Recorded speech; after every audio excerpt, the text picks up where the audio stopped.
Right, so hopefully you've enjoyed everything we've done so far as part of day 2 of Hive Ignite Week. Just a reminder that our audience is smaller. We wanted these to be more intimate conversations. So please, please don't feel shy to have questions for our presenters because they're here to share knowledge with you. It's part of them giving back to our community. So without further ado, there are 2 people here that you might see, right? Amazingly, they match these folks over here.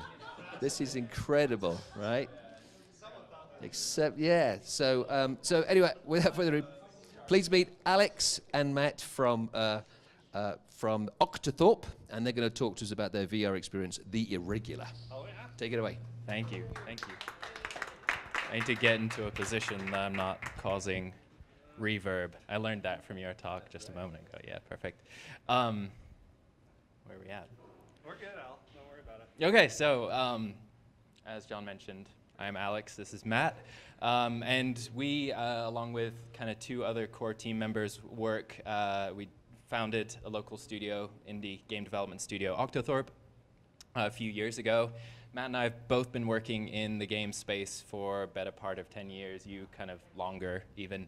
This is kind of the first venture that we've undertaken together, started a few years ago, and primarily sort of focused in the ed tech space, doing contract work. But for the last year or so, we have had the opportunity to work on this project, The Irregular, which has been an adventure. So this is definitely the biggest project we've worked on as a team in terms of scope and complexity. It's also the first VR project that we've had an opportunity to work on. So what we're going to do today is kind of share with you 5 things that we've learned. We've obviously learned a lot more than 5 things, but we boiled it down into the 5 things that we've really learned about the development process making this game. The game is still in development, and let me tell you just a little bit about the history and where it came from. The origins of this project go back a few years. It was kind of a passion project trying to make an animated version of the Sherlock Holmes universe, an adaptation of some of the original stories. That evolved into a VR project that we pitched to the Department of Education as an ed sim for the ed sim challenge that they ran last year. We were selected as one of 5 finalists nationally in that challenge and competed against some really talented VR developers. We didn't end up taking home the grand prize of $500,000, which would have been nice. So the Octothorpe Lamborghini is on hold yet again, but it will happen.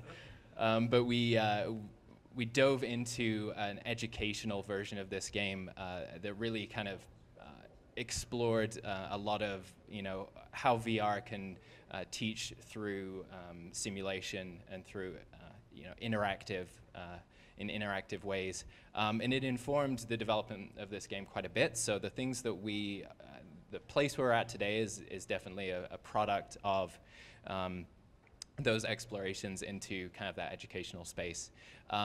Since then, since that competition concluded, we've been hard at work this spring working on a launch for episode 1 that we hope to conclude by the end of the year and get that out.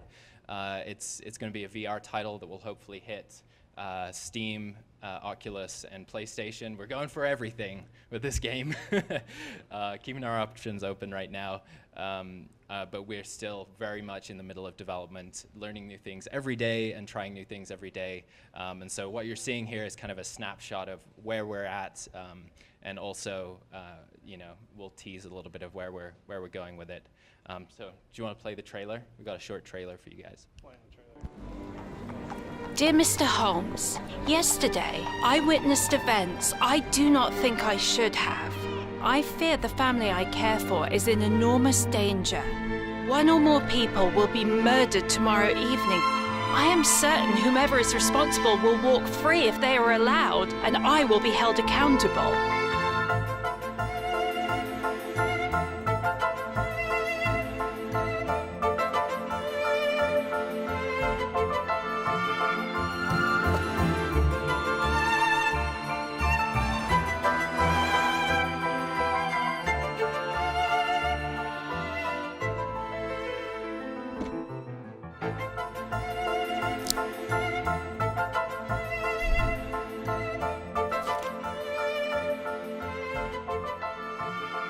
Interesting.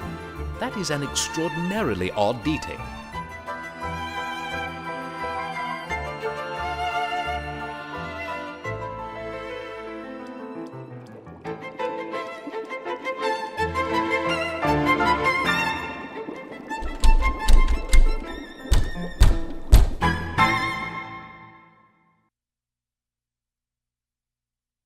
All right.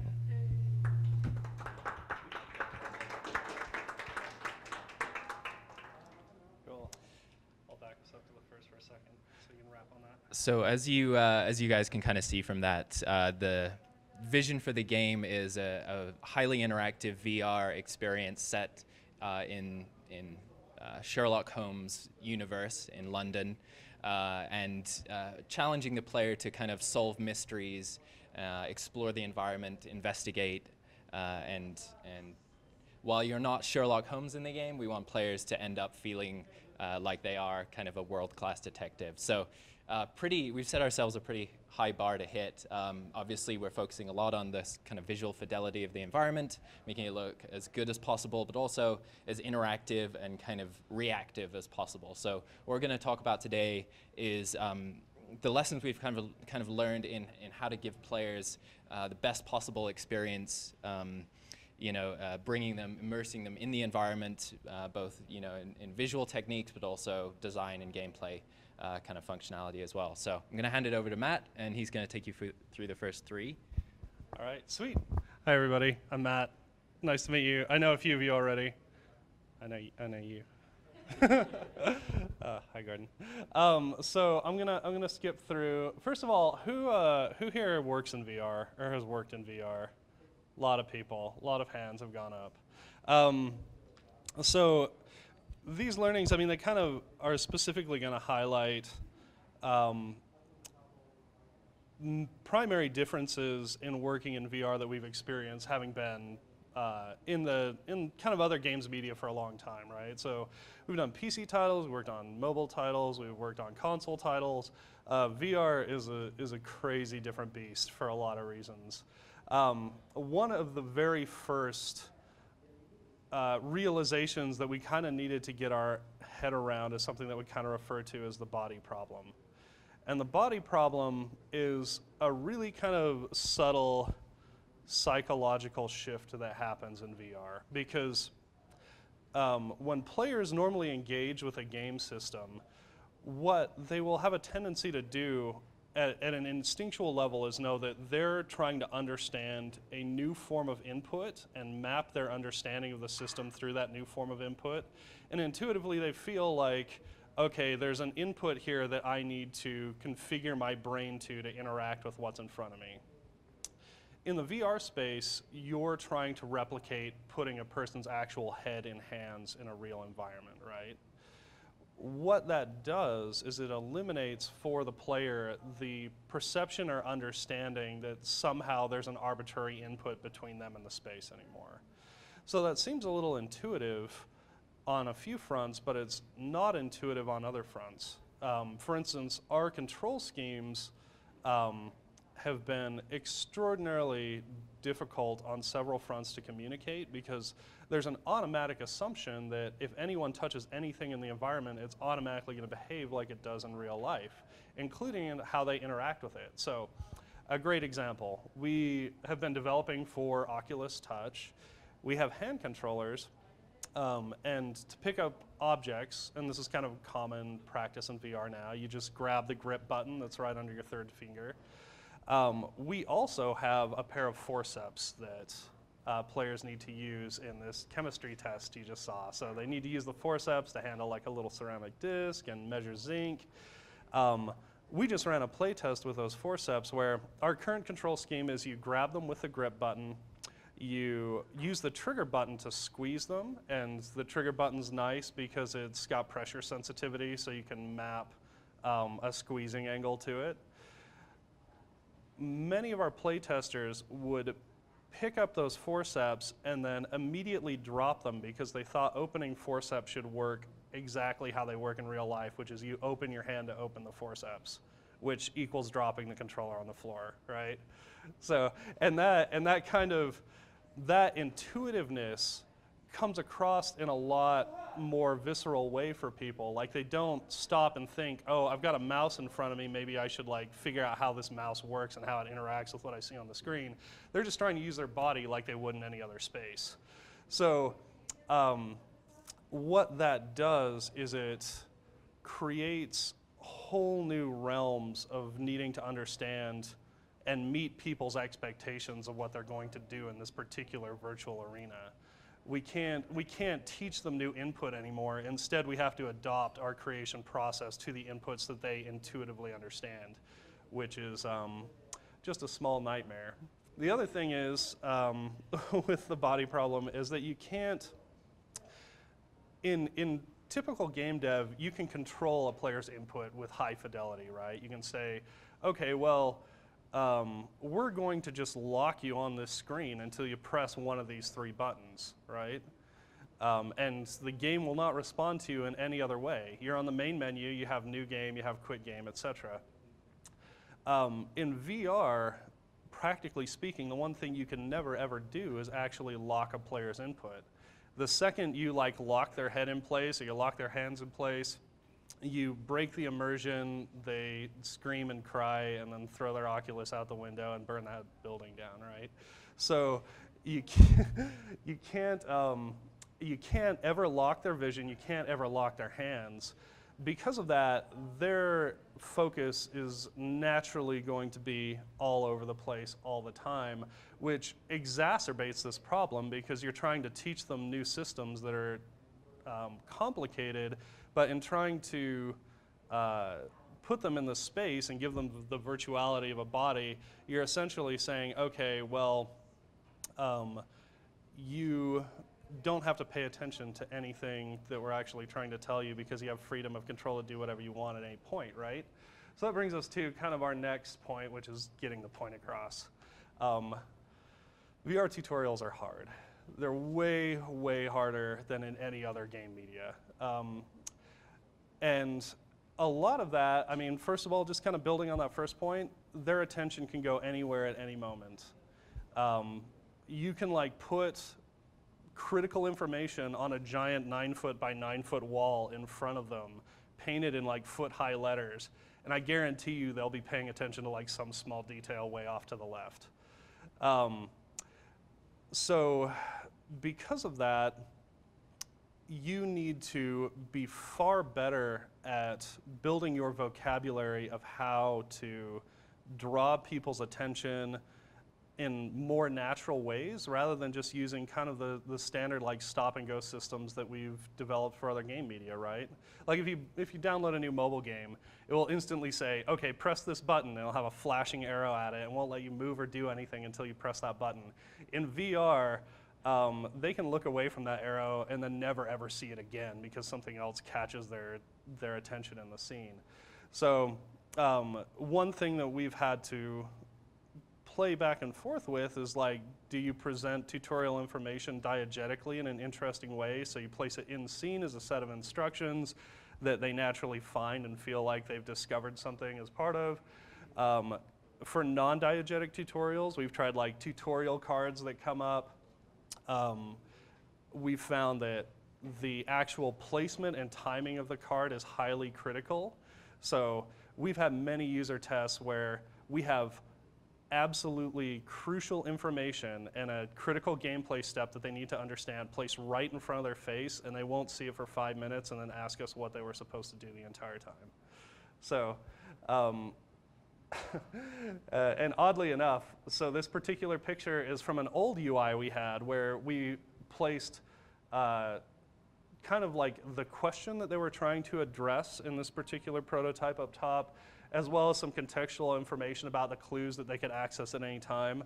For whatever reason, players were kind of unable to refine this information. Even if it was right in front of them, they'd point blank ask the test or the moderator what they should do next, what they were trying to do.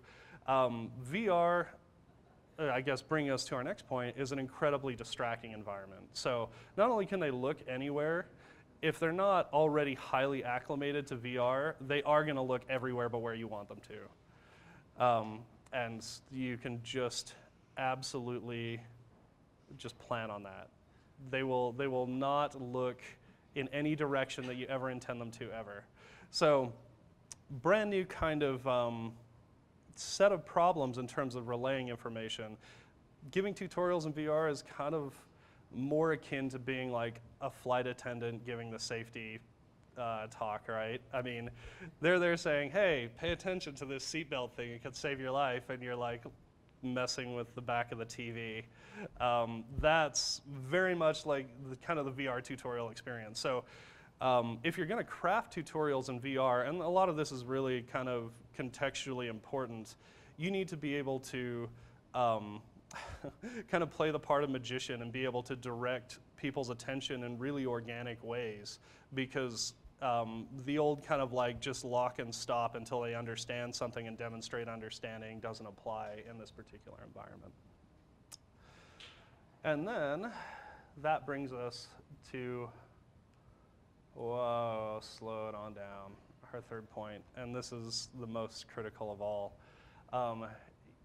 Testing with users in VR is absolutely, unbelievably important.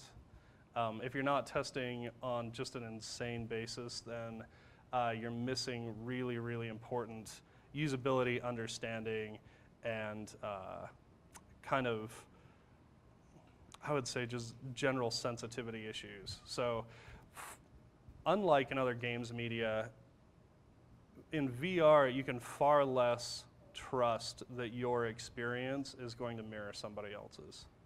So it's often the case that we had materials in the scene that were readable, like a sheet of paper. One person was completely able to read it comfortably. One person was not able to read it at all. One person was made absolutely like projectile vomit level sick by trying to read it. And we've had to do constant tiny tweaks the entire way to meet people's expectations. Players will break your game. The first thing, I mean, we know that players, they like to explore the boundaries of any system they're brought into. The boundaries of a VR system, by necessity of modeling a head and modeling hands, are far greater than many other types of games. So if you have a VR setting, you have a compelling environment, like say the parlor that we just showed in the video. While we've tested activities in that, we've found that players will look at what they're supposed to do, know what they're supposed to do, immediately leave it, go try to do anything else in the room, like, oh, hey, here's a pen, I wonder if I can draw with that. And that has just created an endless kind of string of realizations for us that we need to support players in ways that we can't intuit, and far more so than in any other media, well, games media, I should say particularly, we need players to tell us that's the case. And our kind of experience in building this game over time has just been one constant string of realizing that we've been horribly wrong over and over and over, which is great to have that understanding and process, to know that you can't rely on your own instincts on that front. The other problem with VR is that if you are used to doing user testing or user research or any kind of process like that, iteration time is much slower. It takes longer to get people in and out of the headset. It takes longer to get them acclimated to the environment. Whenever a player gets into a new VR setting, they need like 5 minutes of just play time before they're willing to engage in any sort of activity. I remember when I was in elementary school, we used to have recorders in like 3rd grade. They would have that experience. Like at the very start of class, every time they give us like 2 minutes of just blow through the recorder as hard as you can time. That was just like screaming noise. Players kind of need that in a VR setting. Like they need to try and like break everything, pick up everything, and just kind of like randomly flail around before they're willing to like pay attention and engaged with anything. What all that kind of adds up to is that VR testing is kind of longer, harder, more awkward than like sitting people down with a phone for a mobile title if you want like a quick 15-minute tutorial usability test. So test often, plan for longer kind of iteration times, question your own objectivity, because your experience of VR is guaranteed to not be the experience that anyone else will have whatsoever. And then, Al, you wanna chat about some more technical stuff? Yeah, let's do it. All right, do your thing. Just Yeah, I'll do it. advance the slide. Gotta get out of the way. All right. There you go. So one of the things, like I said, we've been focusing on is the realism of the environments. The light's a little washed out, but you can kind of see we're going for a pretty photoreal look, and that's a challenge in VR, of course. So this is probably an hour-long, talk and discussion about all the little tips and tricks you could use. I've tried to pack as much detail for those technical people into a few bullet points. But just to dive into the weeds a little bit, so static or baked lighting is absolutely critical if you're going for a photoreal environment. Anytime you can save computing power and any sort of rendering overhead, you want to do that. And by setting all your environment elements as static and then enabling Unity or Unreal's built-in light mapping tools, it will raycast and project shadows and bake those into the textures so that you get a photoreal looking environment in terms of contact shadows and correct lighting on faces and surfaces without any or minimal kind of performance overhead. So that's trick number one. We're using a kind of complex setup of static versus dynamic objects. So in order for that light mapping to work, an object needs to be static and never move in the environment, but it can toggle on and off visibility. So when a player goes to pick something up, we swap out that static version for a dynamic version. This means that we can also improve the fidelity of that dynamic object. It can be rigged with joints, so it can have some dynamic movement there for paper simulation or for a book opening, a lid coming off a jar, etc. It also can have higher textures, higher poly counts, because we know that the player is going to be looking primarily at that object while they're holding it. That's going to take up a significant field of view, so we can kind of up the poly budget and the texture budget on that single object. Kind of hot swapping between dynamic and static objects is a really good trick. Reflection probes and light probes. I'm not going to go into details here, but this simulates reflections in the environment, and it also translates your static lighting to dynamic actors that are moving about the scene. So it's valuable to look into those and enable those. Poly counts and levels of detail.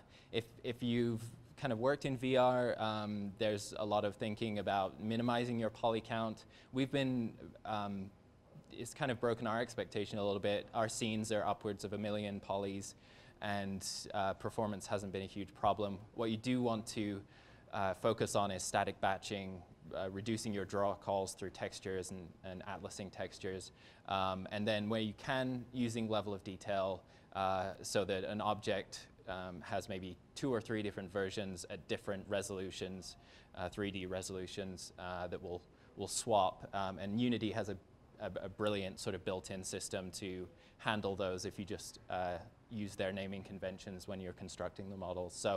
So using a kind of combination, I mean, a lot of the development time on this project has really been in refining the look of the scene and understanding kind of where we can push the boundaries of textures and objects. And ultimately, the models that are in there that you're seeing right here and from the trailer are not super high resolution models. The textures are nice, but not amazing. If you spend more time on the lighting and the mood and that light baking process, you can get a quality that outstrips a lot of what's available on VR just through tinkering with those settings and playing with them. So it's not really. Yeah, it's sort of an untapped resource right now. We're going to see a lot more projects that are coming out with a lot nicer looking environments as people sort of start to adopt some of these techniques. But yeah. So the last point we wanted to talk about, I'll let you watch Fingerprint Dusting Watson because Watson just, needs a shave, right? He needs a shave, so. So this is one of the examples of the title of the slide is Breaking in Immersion, but it's actually kind of the opposite of that. So as Matt mentioned, VR, encourages a lot of expression and pushing those boundaries, finding those boundaries as a player. And as a gamer, you do this. You get into a game system and you find the edges, right? You find where it breaks. We've had people jump into the playtest and spend 10 minutes throwing any object they can find through the plate glass windows that we've set as breakable. So toy R&D is a real part of the development process for us. We have ink that you can write with. We're going to have a lot of contextual interactions from Watson. You can fingerprint dust him. You can inject him with poison, and maybe he'll collapse and or just get mad at you. But players have the impulse to play in the environment, right? That they want to take it seriously. They respect, the narrative, and they like the context and the rich world you've set up. But they also want to push those boundaries and find where the immersion breaks. And something that we are focusing more and more on is pushing that boundary to encourage, not necessarily encourage, but at least kind of give feedback for as many of these sort of interactions as possible. So when you have, a wide variety of interactions possible, you want to give feedback for the players who explore that, and that leads to immersion. It may be kind of immersion breaking from the player experience, but kind of giving them that feedback is an important step. So, so yeah, don't ignore these player impulses, because they'll be there regardless. And the more you can do to sort of endorse that type of behavior, the more fun they'll have ultimately in the experience. I think that's it. Yeah. So, questions? We didn't dig too much into the details of development, so if you guys want to hear about that, happy to answer questions there. Yeah. Speaking on the last point you just said, thinking of a video of LA Noir VR where the characters don't react to what you're doing at all, but it makes it extra hilarious that you can still do it. Right. So something like that also kind of works, even though it's not immersive for them to not react to all these crazy things you're doing. Yeah, it's a fine line, right? So the question was, there was an LA Noir video showing all the fun ways characters don't interact when you slap them with a notebook and things like that, right? I remember one from the people posted trying on different hats in the mirror, right? It's, I mean, that's sort of meme-worthy stuff anyway, so that's free marketing. If you have that in your game, that's how we're looking at it. Like, okay, how many ways can you kill Watson? You can set him on fire, you can inject it. So we're exploring that type of stuff. But it's it's really about sort of realizing that you're not creating so much a game, but a space to explore, or at least a sort of combination of those things. And the more you can help players feel the realism and the sort of variety of options in that space, that leads to them investing and being immersed in it. Add to that just a little bit. I mean, it's really interesting because whenever you're creating like any kind of artistic endeavor, you want to establish like a particular mood and a particular feeling, and you want it to come across in a particular way. VR, you can't take that attitude. Like, the fact of the matter is that players are going to, because once again, you can't lock their inputs, you can't lock their perception of the space. They're going to take charge of their own experience, and they're going to experience it based on whatever particular mood that might have taken them at the time. So what's going to be more immersion breaking there is if you don't acknowledge what they're trying to do, even if it's kind of adversarial to your goals of the experience you'd like them to have. So you want them to be having a serious conversation with Watson, and they're like, well, let's see if this thing fits up Watson's nose.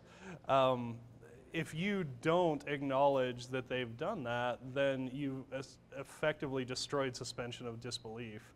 So ideally, your VR space kind of adapts a bit to the emotions the player wants to bring to the table, because ultimately it is kind of a collaborative work. You know, it's you as a designer and your player coming together to make an experience. You need to be able to pick up whatever ball they want to throw at you. If they throw a football, you're playing football. If they throw a soccer ball, you're playing soccer. But if you try to force that stuff, then players are going to be mad at you, or at the very least make fun of you on YouTube, which is okay too. Any other questions? Go for it, John. What next for Octothorpe? Oh, for Octothorpe. Okay, so we're cranking hard this summer. So this trailer is a trailer we kind of put together for GDC. It's in fairly good shape, but we have a lot of adjustments we'd like to make. So we have more interactions, more mystery, cranking up the character fidelity. So hopefully we'll get characters that are, I guess, how would you describe it? Amazing, exactly. Yeah, going for amazing. And then on top of that, we've got a board game we're pushing out a little later this year, and we've also got a mobile game. So we've got a chunk of stuff on the way. So hopefully 3 titles from us this year from our little 4-person team. And have an inside look into the Irregular, let us know afterwards. We're collecting playtest data and we run sessions. That would actually be amazing if it interests you. Go for it. Remember in traditional game dev last year, you were talking about a mobile VR card game? Is that? That's a thing that's on a thing. Yeah. Oh yeah, so, well, in traditional game dev last year, so I've got a few ex-TAs and students in the crowd.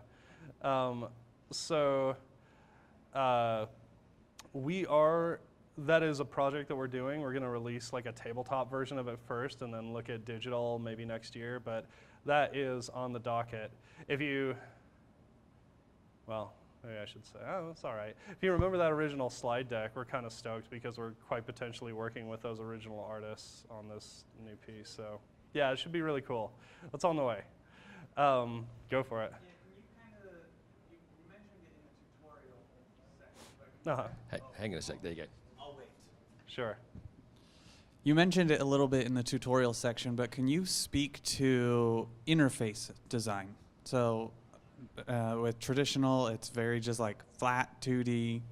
You go through a quick little menu, but with VR, it's very different. Can you kind of speak to what you've learned there, what you're doing? Absolutely. I can speak to the fact that UI and VR is an absolute ongoing nightmare. No, it's interesting because interface and VR, so it's kind of a cool space to work in a way, because actually, Gordon, you said it was great. We've got some guides on what not to do. We don't have a lot of guides on what to do, right? So we've had many UI pieces that we intuitively thought would be fun and interesting to work with. So for the Irregular and our early builds, we built this dynamic journal, which was basically like a book that you'd pull out and open. It represents kind of your detective's notebook. It would, in it, like dynamically write out the question that you were supposed to be answering, all the clues you had put in, all kinds of contextual information.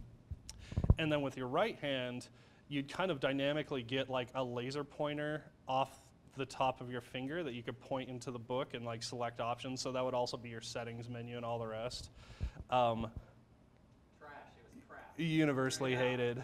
Threw it out. Never worked. So many hours. Interactions with buttons. Everything was just dreadful. Oh my gosh, hours and hours, hundreds of hours. So why did you do stuff that was horrible to begin with? Let's just go straight there. Come on. Wait, say what? Repeat. Why? Why did you do the horrible stuff to begin with? I mean, just save yourself time. Come on. Well, it's entirely true. I mean, point of learning, right? I mean, I actually wish we had a prototype stuff like that a little more diligently before we had. Well, so after the book, so what we're universally discovering is that really like less interface is the only viable option. The more information you try to convey in front of a player, and the more complexity there is between the player and the interactions they want to take, and some of this is just kind of standard UX stuff, but the more frustrating it is, those frustrations are really magnified in VR. So what we have now, we have kind of an inventory screen, and that's about it. Be nice if we had it in, oh, we did have it in the trailer a little bit. So you press a button, and we kind of bring the level of lighting down, bring in some fog, put on an air distortion fader so it kind of fuzzes out the background. Yeah, actually, could you take us there? Oh, look at that. Oh, it's perfect. Thanks, Al. Yeah, right. Oh, back just a little bit. Oh, no, is it there? There we go. Okay. So this is the type of interface that we have now. We're kind of populating it out with some more contextual stuff, but basically you press a button, you get all of your detective tools, you get all of your kind of clues that you've gathered, samples that you've gathered, all in front of you. As soon as you grab one, it takes you out and it's in your hand. We have some tutorial cards in the scene, but we find that less is better on those, so we try to get away with the absolute least we can. We've been looking at other kind of VR games that are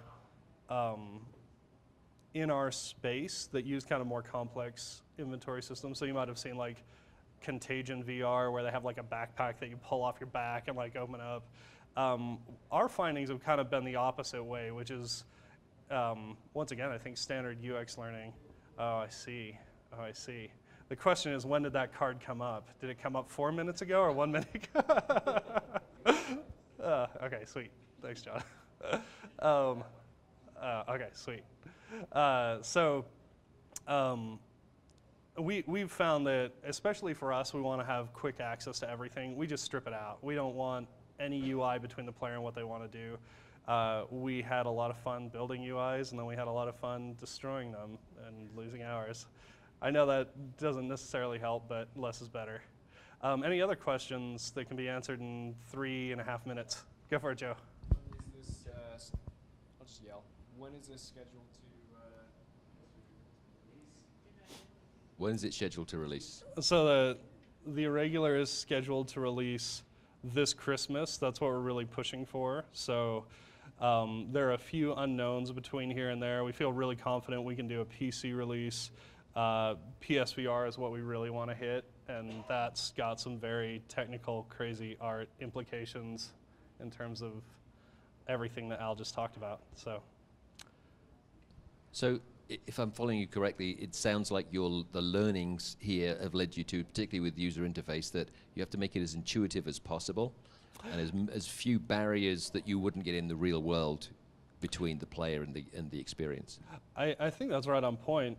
In terms of user interface, it's all of the problems that we kind of went over from these learnings exacerbate interactions with user interface. So if you place in a typical game, you can just block the whole screen out with a user interface, and they know that that's their new method of input. One thing that doesn't happen in VR is that you can't easily change input from game state to game state. So you can't be like, okay, we're running around in Zelda Breath of the Wild. Now I open the inventory screen, I've got a whole new control mapping to interact with it.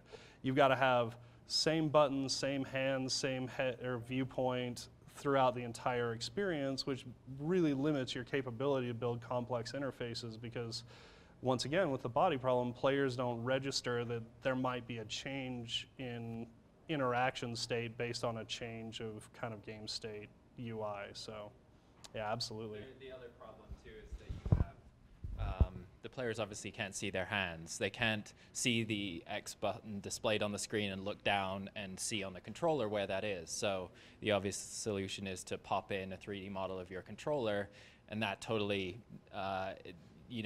it can't be done when you're holding something, right? Because then it obscures or occludes or clips into whatever you're holding. If you want to retain that sort of immersion and having virtual hands, then you have to disappear those or turn them transparent, put your buttons back in. There's a lot of considerations for teaching the player basic input functionality, and as Matt said, anytime you change input functionality, you have to go through that same process again. So consistency is really key. I mean, one of the things we liked about our input mapping is grip to grab anything, trigger to manipulate it. And that worked great until everyone started dropping every tool and, and going, crap, I have to go back and pick it up again. So the sort of fine-tuned control is very, very hard for people. So as we mentioned, we're still learning a lot, still adjusting as we're going. The only information we allow ourselves to really get away with are just slight little text displays above particular points of interest. So you saw that a couple of times in the video when text would appear. Occasionally, if we have a contextual input, like we have this syringe that you're gathering samples with, so like a tea sample, or we have a sample of pie that you gather for use in the test, then we allow just like a little button kind of prompt or text, but nothing more than like 2 or 3 words ever. So thanks, appreciate it. Good talk. So let's hear it for the team from Octothorpe. Very well done. Thank you, guys. Really well done. So again, they're looking for willing guinea pigs. I mean, playtesters. Anybody who wants to projectile vomit with Sherlock Holmes, though. So, yes, on Sherlock. If you'd like to be involved and help the development of the Irregular with a great local developer, just go and see these guys now. And again, we thank them for their time and coming and sharing those great VR learning experiences. And you could be part of their continual learning as well if you'd like to be. Again, reinforcing our message that wherever we can, please support local, support your local game developers. And if you're needing a service, wherever you can, try and hire somebody in Utah. And if you don't know who, ask us, because often we'll be able to connect you. Again, part of what UDEN's mission is to connect some dots and make sure that we're sharing, we're learning, and we're growing together.